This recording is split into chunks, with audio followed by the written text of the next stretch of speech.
নমস্কার বন্ধুরা, আশা করি সকলে ভালো আছেন। আজকে চিংড়ি মাছের একটা অভিনব রেসিপি নিয়ে এসে হাজির হয়েছি।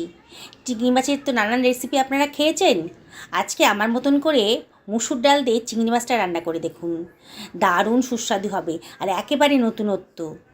অনেকেই হয়তো এরম ধরনের রেসিপি খাননি, কিংবা অনেকেই হয়তো খেয়েছেন। যারা খেয়েছেন তাদেরকেও বলছি, আমার মতন করে একদিন রান্না করে দেখুন, কতটা সুস্বাদু আর কতটা সুন্দর হবে। আর যারা না খেয়েছেন তারা তো একবার খেলে পরে বারে বারে কিন্তু এইভাবেই বানাবেন।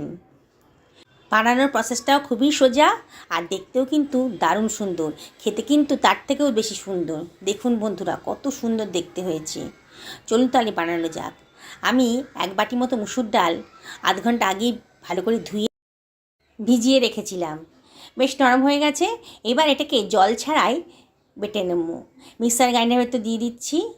এটাকে কিন্তু জল দিয়ে বাটলে হবে না, এটা জল ছাড়াই কিন্তু বাটতে হবে। দেখুন বাটাটা হয়ে গেছে। এবার আমি প্রায় 150 গ্রাম মতো চিংড়ি মাছ একটু কুচু করে কেটে নিয়ে দিয়ে দিলাম ডাল বাটার ভেতরে। আর দিয়ে দিলাম একটা পেঁয়াজ কুচি।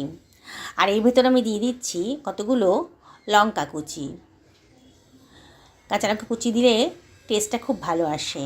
এবারে আমি এর ভেতরে দিয়ে দেবো 2 টেবিল চামচ মতো বেসন। এটা বাইন্ডিংসের জন্য দিলাম। বন্ধুরা, আপনারা অবশ্যই বাড়িতে এই রেসিপিটা ট্রাই করবেন, খুবই সুস্বাদু আর দেখুন কত সহজে রান্না হয়ে যায়। আমি এর ভেতর দিয়ে দিলাম 1/2 টি চামচ মতো লঙ্কার গুঁড়ো, 1/2 টি চামচ মতো হলুদের গুঁড়ো, 1/2 টি চামচ মতো গোটা জিরে। আর এর ভেতরে আমি দিয়ে দিচ্ছি প্রয়োজন মতো লবণ। 1 টি চামচ মতো লবণই আমি এখানে দিলাম। এবারে বন্ধুরা, আমি এর ভেতর দিয়ে দিচ্ছি 1 টি চামচ মতো চালের গুঁড়ো। চালের গুঁড়ো না থাকলে আপনারা এখানে কর্নফ্লাওয়ারও দিতে পারেন। দিয়ে সব কিছু ভালো করে মিশিয়ে নিচ্ছি।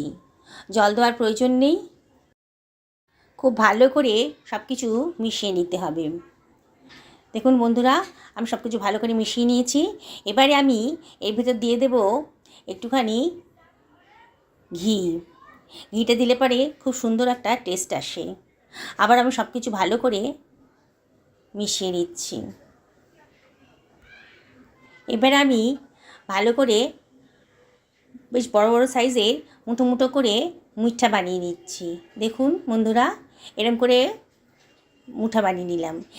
কড়াইতে তেলটা গরম হয়ে গেছে।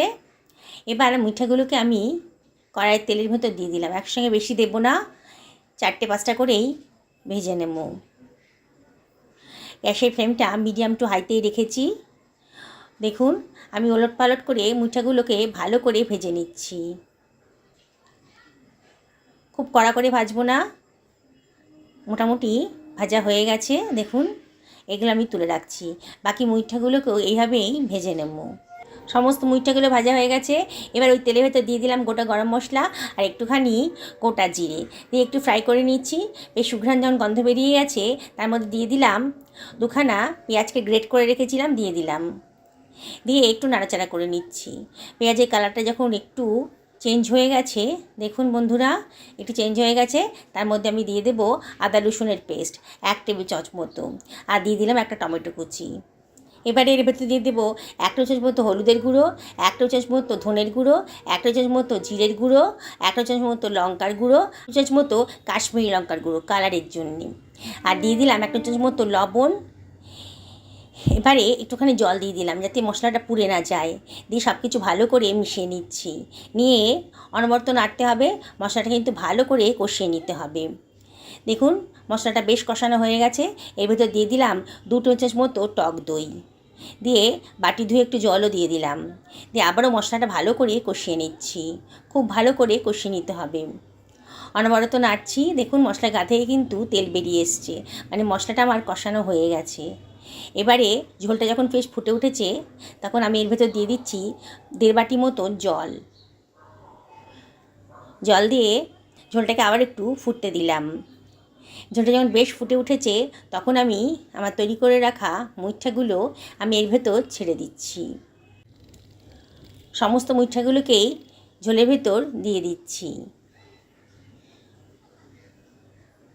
এবার গ্যাসের ফ্লেমটা মিডিয়াম টু লোতে করে দিয়েছি। এবার এর ভিতরে আমি দিয়ে দেব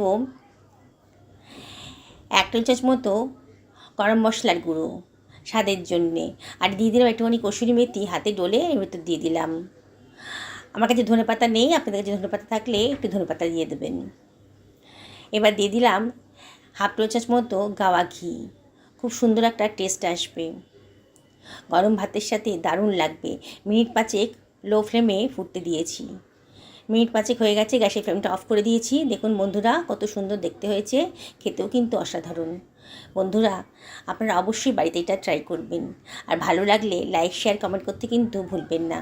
দেখুন কত সহজে একটা নতুনত্ব রান্না তৈরি হয়ে গেল। চিংড়ি মাছের নানান রেসিপি তো আপনারা খেয়েছেন, অবশ্যই এই রেসিপিটা একদিন খান। সকলে ভালো থাকুন এই কামনা করে এই ভিডিওটা শেষ করলাম।